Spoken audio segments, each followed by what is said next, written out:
Okay, what's going on, you guys? Welcome back to EP09 and welcome back to my gym. We're going to start off today with an update from the Pure Muscle and Fitness Championships that just took place yesterday in Ontario, Canada. Now, this guest posing had a stellar lineup. It featured Nick Walker, Quint Beastwood, Robin Strand, and Antoine Vaillant. So each of these guys showed up in great shape, and they put on a great show for the crowd. Now, Robin Strand actually showed up to this show at 9 weeks out of the Toronto Pro and 7 weeks out of the New York Pro. So we're actually going to see Robert on that Toronto Pro stage standing next to Ian Valliere and Hassan Mustafa. And you know what? I think he's actually going to bring a pretty good package to this stage. He definitely has a little bit more work to do on his conditioning, but if he can bring that conditioning, he's got great shape, and he's sitting at 280 pounds right now. And he put on a great show for the crowd. I think he's going to look great coming up in New York. He must be looking to get to that Olympia stage because 2 shows back to back. He's trying to get that qualification early. And, well, he's going to have his work cut out for him against Ian Valliere and Hassan Mustafa. But you know what? I think it's going to be a good lineup. Now, we got to see Antoine Vaillant in true off-season form. Antoine's actually taking the entire 2023 season off of competing, and he's planning on coming back in 2024. But you know what? Even considering this is his off-season shape, he actually looks pretty good. You won't really see Antoine very far out of shape. And you know, Antoine's always been an entertainer, so he put on a very entertaining show for the crowd. Seeing Quint Beastwood added to this lineup was actually really cool too. I mean, this guy's tipping the scales at 350 pounds, and he's still planning on going up. He's another guy that's taken the entire 2023 season completely off from competing to make improvements. And I'm telling you, I'd love to see this guy go to 400 pounds just to see what it's going to look like. And you know what? Given his size now, I wouldn't put it past him. But you know, the really cool thing that I wanted to see with this was the comparison between him and Nick Walker. Now, I'll get to that in a second, but you know, Nick did not disappoint. I think Nick actually showed up in better shape at this show than he did at his last guest posing in Utah, which was just about a week ago. But the big thing that I really wanted to see was the comparison between Nick Walker and Quint Beastwood on this one. Because Quint Beastwood has like 90 pounds on Nick Walker. And when they stand next to each other, you know, Nick looks like he really holds his own against Quint Beastwood. I think Nick's legs from the front especially might even look bigger than Quint Beastwood's legs do.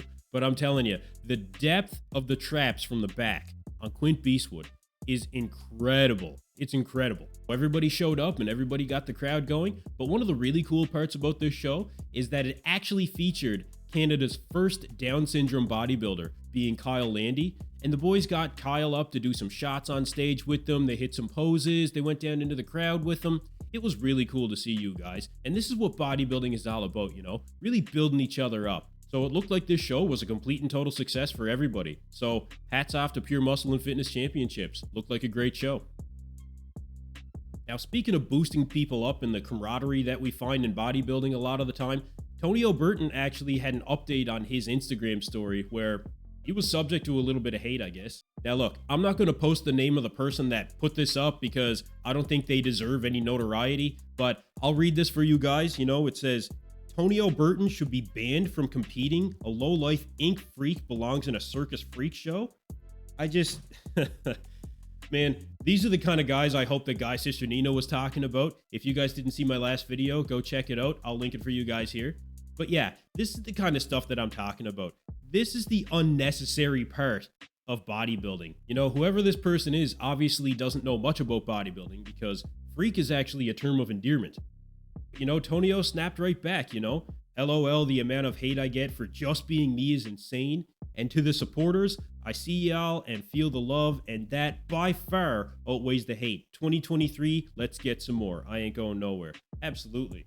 You know, aside from the fact that Tonio is one of the best bodybuilders in the world, nobody should be faulted for following their passion, you know? And that's what Tonio's doing.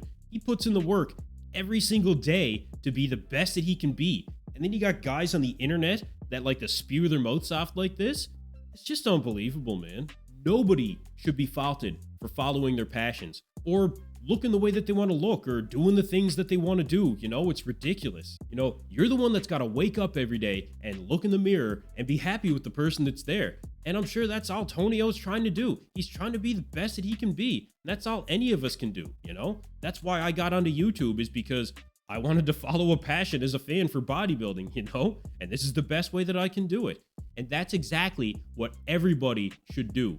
You have to stay true to your passions. That's too much of a Dave Colombo quote. Anyway, but you know what? At the end of the day, Tonio is looking insane right now.